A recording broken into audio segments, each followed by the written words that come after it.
When was the last time you read the fine print in a credit card agreement? When does 6% cash back on groceries not apply when you buy groceries? And has Citibank just launched the best credit card of all time? We'll answer these questions and more on this, the 110th episode of the DoughRoller Podcast. Welcome to the DoughRoller Podcast, where the best thing money can buy is financial freedom. We help you make more, spend less, and invest the rest. And now your host, Rob Berger. Whether you're just starting out, buried under a mountain of debt, or well on your way to financial freedom, this is the podcast to help you take your finances to the next level. Hey, everybody, this podcast is sponsored by Betterment, the most preferred automated investing service. Betterment has cutting-edge technology to optimize returns, minimize taxes, and save you time and money. Join over 34,000 customers who have already streamlined their portfolio management at betterment.com/roller. That's betterment.com/ROLLER. So I've been fighting a cold the last day or so. I don't know. I assume you can hear it in my voice. I certainly feel it. So I'm going to try to get through this podcast without hacking up a lung. We'll see how that goes for me. Hopefully, I won't be coughing in your ear during the next 30 minutes or so. Today's podcast is in part basically a number of listeners have emailed a couple different questions, and so I thought, well, let's just try to tackle several of these. So we're going to start with a question from a listener named KC who has a question about REITs, real estate investment trusts. Then we're going to turn to a couple of emails for the main topic of today's podcast, one from someone named Pop and one from Tim, that both deal with cashback credit cards. And then we're going to close out with a tip of the day, and it happens to be a free budget calculator that I think you may enjoy, particularly if you're looking at, I talk a lot about YNAB, Mint is often in the news, Quicken, but here's a free option for you if you just want a sort of a basic, pretty nice looking, really, spreadsheet. So we'll hit that at the end of the show for those that might be interested. And so that's what that's the plan today. Hopefully I can get through this podcast with my voice. We'll see how it goes. So we're going to start with the email from KC. He says, "Hey, Rob, absolutely love your podcast. Keep up the great work. I just read an article on Yahoo dated September 4th, 2014 about investing opportunities in international real estate ETFs, and it listed VNQI as a good option with good diversity. The one line that caught my attention was the fact that the ETF currently doesn't pay a dividend. When I look on the Vanguard website, I notice it has dividend dates under distributions. Thoughts?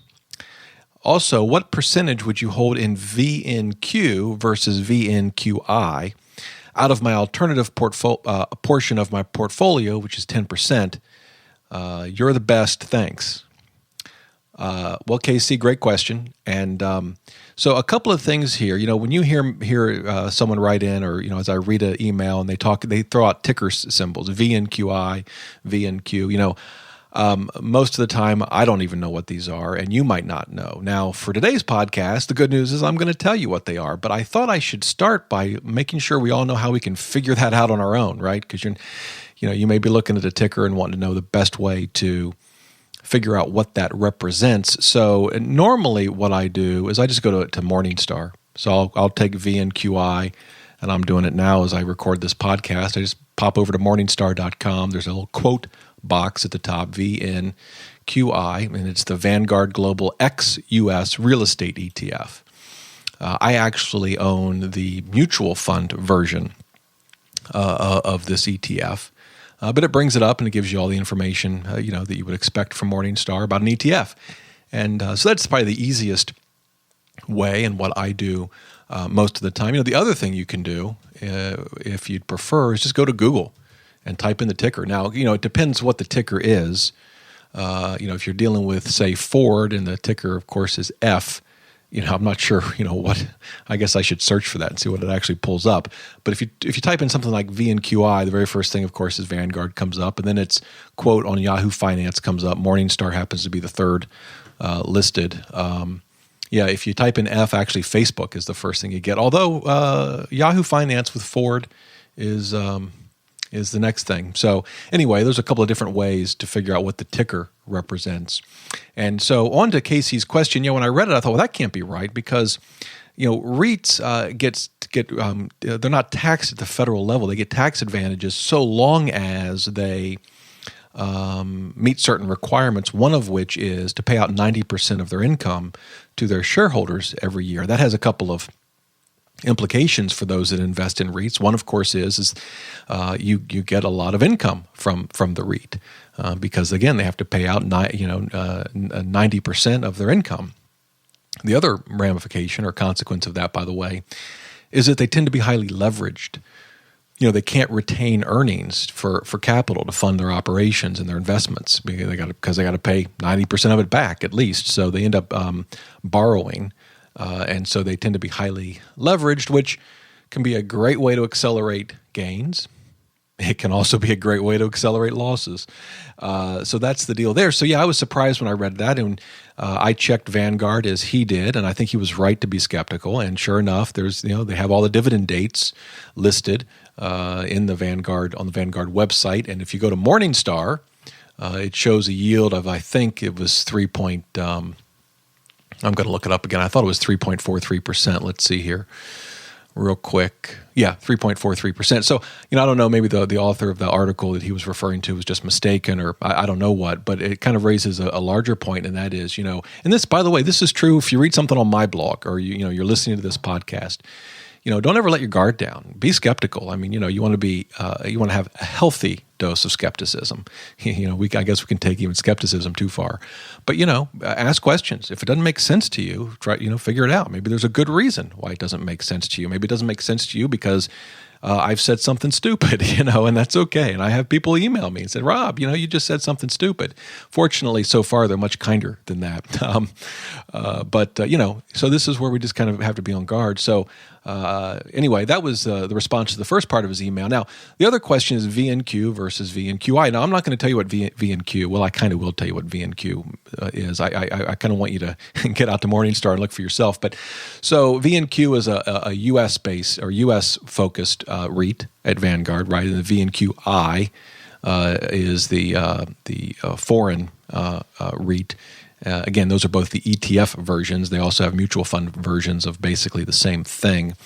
And so his question was, between the two, how should I divide up my 10% that I'm putting towards REITs? Here are my thoughts. First of all, what do I do? Well, my portfolio is 10% in REITs. Happens to be the same thing as KC, and I divide it 50-50 between the two. Although U.S. REITs have done better this year than foreign REITs, at least the Vanguard versions of these, so I actually need to probably do a little bit of rebalancing. That's what I do. There's no real right or wrong here. The fact of the matter, the first question is, why are you going to own a REIT at all? For me, I have 10% in REITs because one, over the long term, they perform very well, and two, they give me diversification, meaning they're not generally highly correlated with the S&P 500. I mean, at various times they can be, like anything can be, and I don't offhand know what their correlation coefficient has been over whatever the last decade or 5 years, but they give you added diversity. So that's why I have a REIT. I could probably get all of the advantages of that without owning the foreign version of this REIT, just owning the U.S. REIT. I kind of liked the international exposure, but frankly, I don't. Of all of the investing decisions that we have to make, this is, in my view, is not in the top 50. So if someone came to me and said, well, I just want it all in a U.S. REIT, I think they could sleep very well at night, having not invested in the international version of this fund. So that's my view. That being said, I do have 50-50 in each. If you have a strong opinion on this one way or another, shoot me an email, dr@DoughRoller.net. Happy to hear it out and share it with folks in a future podcast. But that's my take, and that was my response to KC in the email. KC, appreciate the email, and I wish you the best. Okay, now 2 emails for our main topic today, which deals with cashback credit cards. I picked this topic today in part because if you've listened to the last podcast, which is 109, we covered the 5-year Roth conversion, 5-year rule as it relates to Roth conversions. I still have a migraine, and I recorded that podcast a day ago, so I can only imagine how the folks that actually listened to it are feeling. So I thought we need something light and fluffy.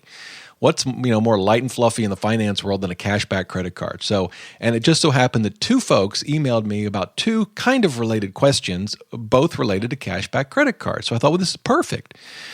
Okay, here are the emails. I'll read them both to you. The first is from Pop. You have a great post on a strategy to use cashback cards. My question is whether the Amex Preferred card, and it's actually the Amex Blue Cash Preferred that he's referring to, that gives 6% on groceries, provides that cash back on grocery purchases in wholesale clubs like BJ's.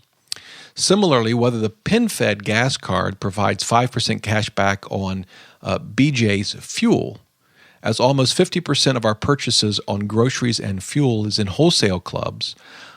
He has the BJ's Visa card, which provides 2% cash back on all purchases made at BJ's and 1% on all other purchases. So he's wanted to know if these rich cashback cards that offer really good rewards for certain types of purchases like groceries and fuel will apply when you buy these things at one of those wholesale warehouse clubs like a BJ's or Costco or what have you.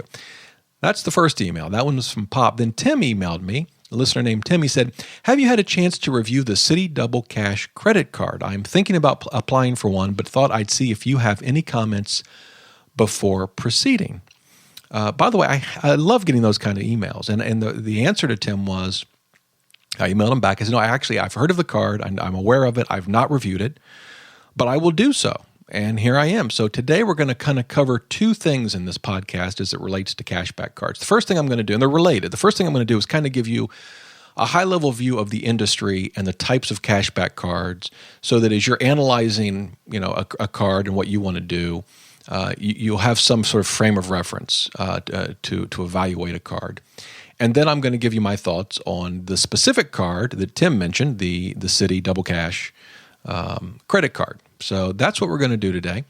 And so for the first part, I'm going to tick through. Let's see here. I've got, I'm counting them up now. I guess I've got 6 sort of things that I want to cover as it relates to cashback cards generally. And that's what we're going to do. So the first one, 1% is the standard reward amount in the industry. It's 1% is the standard. And that's true whether you're talking about cash, points, or miles. 1% is the standard. You can find a lot of 1% reward cards, including cashback, that don't have any requirements, catches, limitations, caps. Just you want 1% back on your purchases, here you go. And as part of that, whenever you see a card that offers more than 1%, there is almost always some kind of condition or limitation, or in some cases even gotchas. Now, that doesn't mean they're bad things, and sometimes, as we'll see, I'm going to give you some examples. Sometimes the conditions and limitations are quite minimal and wouldn't be much of a bother for you at all, and you'd be happy to embrace them in exchange for the increased rewards, and in fact, that's what I do.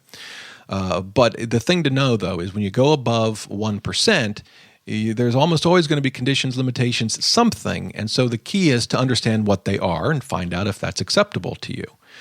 So that's the first point. 1% is the standard. If you go above that, you need to make sure you understand how the card works. All right. Point 2 is in selecting sort of a strategy, you need to kind of balance convenience versus maximizing your rewards. And here's what I mean. One option would be just find the best overall card for you and just use that one card. In that case, if you find the best card for you, which will vary from person to person because it will depend on your spending habits and what you spend money on. So depending on what categories of money you spend, how much you spend on travel, for example, and other things, the card that's best for you may not be the same card that's best for me or someone else. But with that in mind, finding that one card and using it for all of your purchases is the convenient way, right? You've only got to deal with one card. You've only got to deal with paying one card. You've only got to deal with budgeting and keeping track of one card. Very, very easy. However, in that case, you're almost certainly not maximizing your rewards. So the flip side of the convenience equation is getting multiple cards, and you use them in the right circumstances to maximize your rewards. And you can probably do that with 3 cards, probably, maybe 4. You could, of course, there's a continuum here. You don't have to go all the way to the extreme and have 4 cards. You could kind of strike a balance, let's say, and have 2. And maybe on a card that pays 6% back on groceries, use that for groceries and then use your go-to card for everything else, right? That would be a 2-card strategy. Still, you are giving up the convenience factor of just using 1 credit card, but you are earning more rewards. So that's a decision you have to make. I tend to just want the convenience. That's where I go. Now, we have more than 1 credit card, and there's, sort of different reasons for that. Like, for example, my main card right now is the Capital One Venture card. I think it's a very good card. I don't think it's the best, and I'll explain that in a minute. But I think it's certainly one of the top, and that's what we use for almost everything. But I do have the True Earnings card from American Express because we shop at Costco, and I can't use the Venture card at Costco, so I use the True Earnings card. I do have a couple of airline miles cards. United, let's see, I've got United and Southwest. Mainly got those for the bonus miles. Don't tend to use them very regularly. So, again, I have those cards, but by and large, I only use the Venture card, and then the True Earnings card I have to use at Costco. I guess I could use a debit card, but other than that, pretty much everything is on the Venture card. So I tend to favor the convenience side of this equation. But, there's no right or wrong answer here, and I know folks that love to maximize the rewards and have different cards to do that, and that's fine. But that's sort of point 2. You have to make a choice as to what you want to do, convenience versus maximizing the rewards.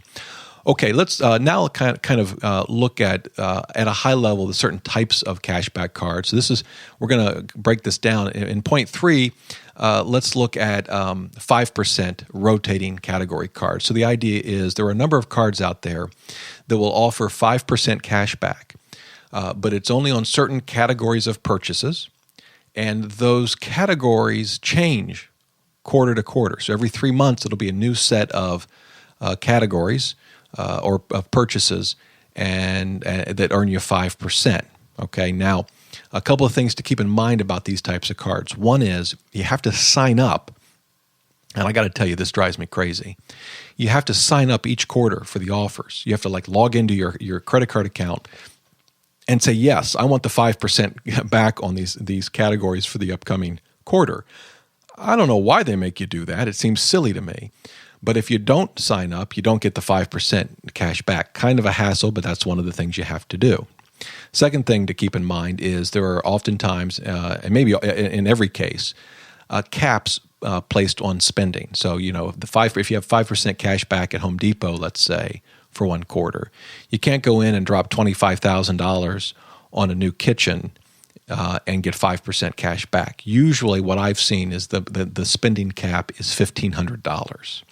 So that really places a pretty big limit on the benefit of this 5%. So there are spending caps. The other thing is for purchases that fall outside of the 5% rotating categories, these cards typically pay your standard 1% cash back on all purchases. And so what kind of cards fall into this category? Well, the Discover It is one of those cards.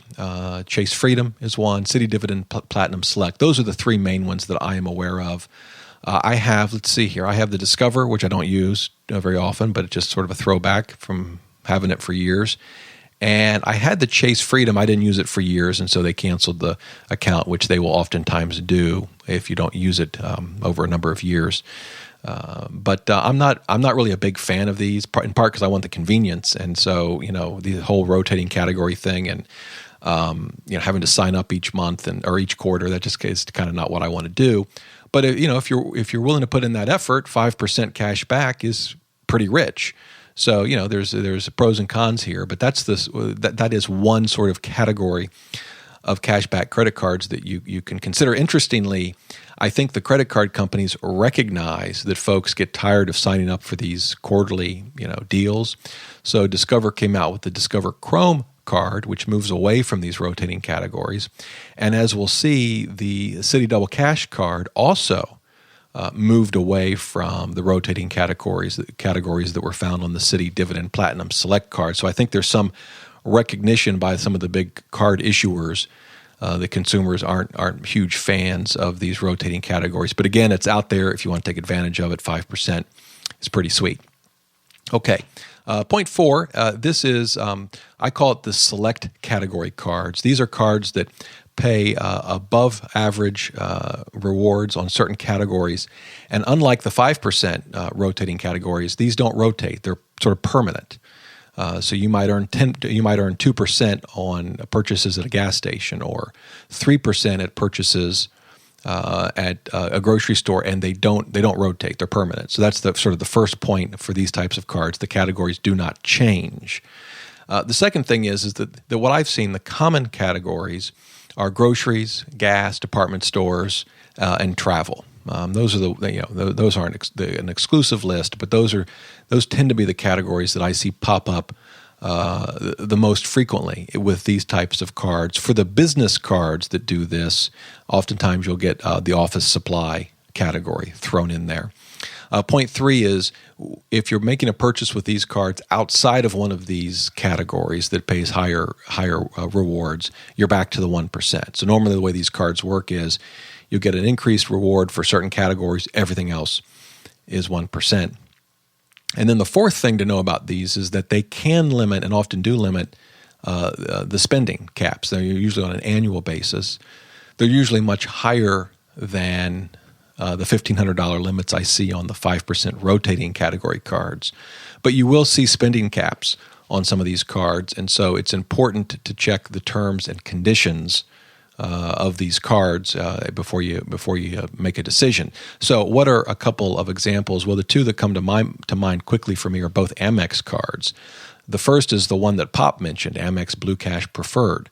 It pays 6% at supermarkets, 3% at gas stations, and U.S. department stores. That's a very rich card for those categories of purchases, and it kind of makes you want to move away from the convenience factor that I talked about and maybe get this card along with one other, because the rewards are so rich. They are capped. I think at supermarkets, it's capped at $6,000 a year.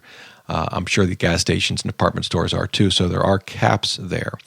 Now, to Pop's question, okay, that's the Amex Blue Cash Preferred. 6%. You notice they don't say 6% on groceries. They say 6% at supermarkets.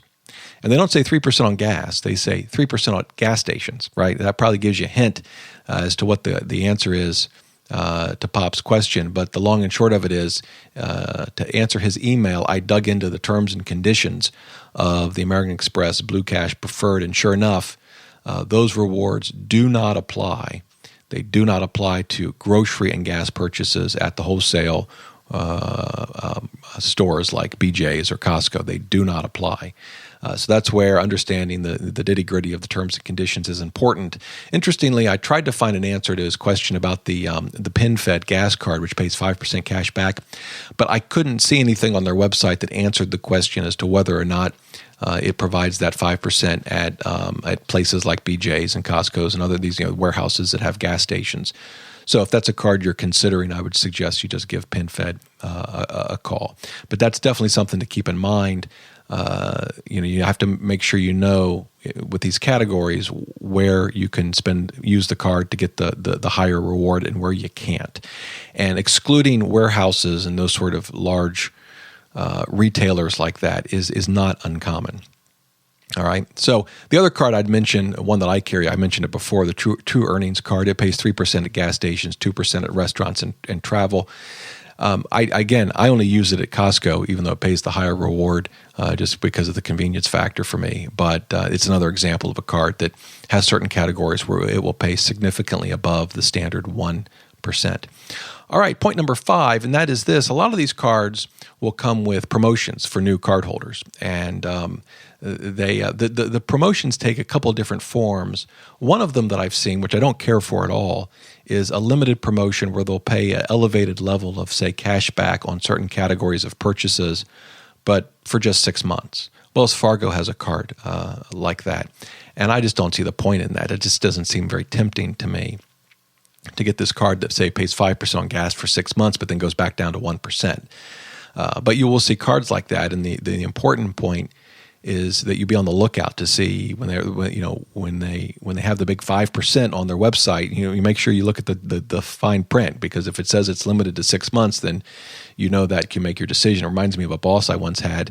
in the contracting business. This was before I went to law school, and he looked at me, he says, Rob, just keep one thing in mind. In a contract, the big words giveth and the small words taketh away. So I guess we can use that same wisdom with credit cards. The other kind of promotion is just upfront bonus cash, and these I kind of like. They take different forms. So some of it's cash, sometimes it's bonus miles or points. I've used the miles. It's one of the reasons I got the United and the Southwest card. So you have these types of promotions that you can look into. I'm not big into applying for a whole bunch of cards to get these bonuses, but sometimes it makes sense. And if you like the card anyway, why not get the bonus? So that's out there. And what I'll do is I'll link to the show notes to a page that I've created that lists a whole bunch of cards that have these types of bonuses or deals. So I will link to that. You'll find the show notes to this podcast at DoughRoller.net/podcast110, podcast 110. I'll include a link to that deals page in the show notes so you can check out those options if you want. Okay, where am I? I've lost myself in the notes. Here we go. Okay, so the sixth and sort of final point or category that I want to mention is what I consider to be the best cashback cards or rewards cards for those who want just a single card.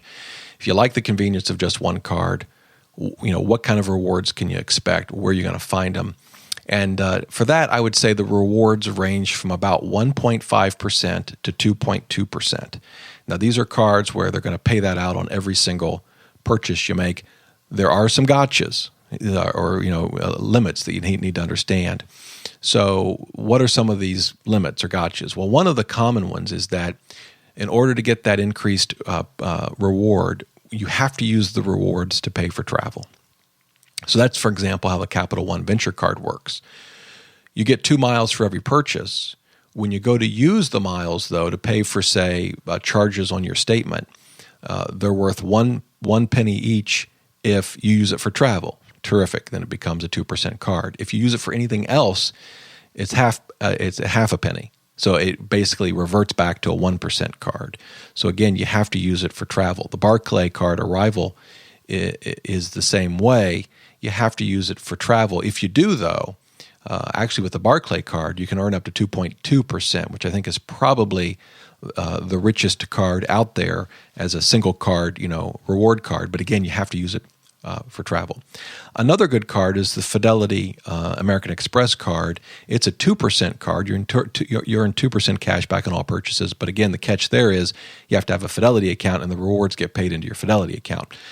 If you've already got a Fidelity account, no big deal, right? I think it's a great card, so one worth considering. But you do need to understand that limitation. And then the cards that really seem to pay more and don't have very many limitations at all. Capital One Quicksilver pays 1.5%, and the last one I'll mention, the Citi Double Cash. That's right. That's the card Tim emailed me about, and I've looked at it, and I got to tell you, I think it's probably one of the best credit cards out there today. It's a 2% card. There is one minor hitch. Here's how it works. When you make a purchase, you'll earn 1%. Then when you pay your bill, you earn another 1%. You don't have to pay it in full. You can pay it over time as long as you make at least the minimum payment. And as your payments come in, you will earn 1% of that payment. Now, I tried to read the fine print and the credit card agreement and see what the gotchas were. Couldn't find any gotchas other than, again, half of the payout is when you pay your credit card off or when you make your payment, as long as it's at least the minimum payment. If you pay your card in full each month, well, then you're gonna make 1% at the purchase and then 1% at the payment, which is just 30 days later. So I got to tell you, a really good card, and it's one I'm going to take a hard look at and consider switching to. I think if it catches on, it'll be interesting to see how it impacts the credit card industry and the rewards that it pays. We'll see, the one question or concern that I have is, will this card end up being too rich for Citibank and for Citi, and will they have to scale it back? I don't know. The cashback offer is very, very good. What about other things about this card? What about the interest rates and all that sort of thing? Well, I checked it out. Here's the deal. It does offer 0%. You can get a 0% deal on both balance transfers and purchases. which lasts for 15 months. So in the industry of 0% interest rates, back in the day, you could get one for 24 months. When the financial crisis hit 08, 09, they all went away. They went down to about 6 months. And then as the credit market thawed out a bit, they started to increase them. They went to 12 months. Now the standard is 18 months. 18 months is the longest you'll find. And Citi offers 0% balance transfers and cash back and purchases for 18 months. But this particular card, it's 0% for 15 months. So still very good. The balance transfer fee is a minimum of $5, 3% with a minimum of $5, which is pretty much standard. I think the only card out there right now with no balance transfer fee and 0% is the Chase Slate card. You get 0% for 15 months with no balance transfer fee. But I think for the Citi Double Cash, you're really getting this for the cash back. Probably not the balance transfer, but still a very strong balance transfer offer. By the way, you do not earn cash back on balance transfers. That's something to keep in mind.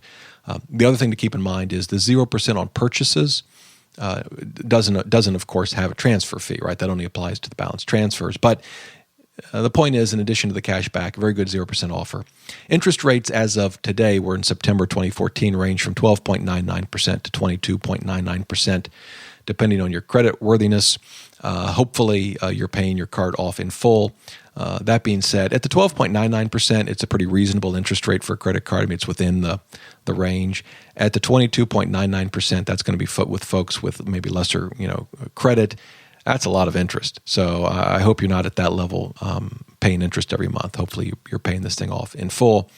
The last thing I'll mention about the Citi Double Cash that I really like, no annual fee. So overall, this gets a thumbs up from me. I think it's a great card and one that I'm going to look at very closely. And I don't know, Capital One, I may be leaving venture for the Citi Double Cash. I'll have to make that decision over the next week or so, but looks like a pretty good card. So there you go. If you have any opinions about what I've said or thoughts, or maybe I know there are a lot of other rewards cards out there that I haven't mentioned. If you have a favorite you want to email me, please do. If you have a different view on the Citi Double Cash, let me know. Just shoot an email to dr@DoughRoller.net. Okay, on to the tip of the day, and I mentioned it at the top of the show. It's a free budget calculator, and it comes from a site called Vertex42, VERTEX42.com. And I've gone to this site a number of different times, and it has a number of different good tools, financial tools and whatnot. And I'm going to pull it up. The easiest way, the URL for this thing is kind of long. So rather than giving you the URL, what I will do is give you a pretty easy way to find it. It's called the Free Yearly Budget Calculator. So if you go to Google and you just type that in, Free Yearly Budget Calculator, and I'm typing this in now just to make sure I've got this right. And sure enough, it's the first result, at least when I search for it, on Vertex42.com. And you'll see an image of it. It's a download. It's in Excel. And it's a great looking budget, actually. And, it's the kind of thing, if you're looking for maybe a free solution, of course you have mint.com, but maybe you don't want your finances on the internet. And I certainly understand that. I'm a big fan of YNAB. You need a budget, but it also costs some money. So maybe, you're not interested in that. So this option may be right for you. So I thought I'd mention it to you. If you do use it and try it out, let me know what you think. And there you go. That's the tip of the day, a free yearly budget calculator from Vertex42. It is an Excel download. All right. Well, listen, as always, you can reach me, dr@DoughRoller.net. I hope my voice and my cold have not ruined the show for you. And hopefully when I get back behind the mic in a day or two, maybe my cold hopefully will be gone. I guess we'll see. But there you go. Love to hear from you, dr@DoughRoller.net. Until next time, remember, the best thing money can buy is financial freedom.